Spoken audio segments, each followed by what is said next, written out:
Hello everyone, welcome back to the channel. Today I'm going to show you how to connect Google Forms to Google Sheets. It is pretty easy to do. Just go ahead and open up your Google Forms account.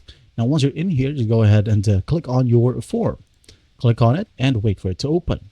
Now once opened, just go ahead and go to the responses tab or section right here at the top. Click on it. And as you can see here, there's a Google Sheet icon right here, which says link to Sheets. So what we're going to do is just basically click on it.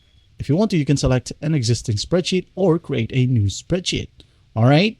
So I'm going to select this one, and this will be given the title, party invite, with open and close parentheses, responses. All right. Create. And wait for it to load. As you can see here, it has been loaded. So basically, what will show in here is all of the responses from the Google Forms. So basically, you're not going to be needing to open the Google Forms once again. Just to go ahead and open up the Google Forms if you want to review the responses. And just like the Google Forms, you can basically share this one to other people. And that's basically it. I hope this video helps, and I'll see you in the next one.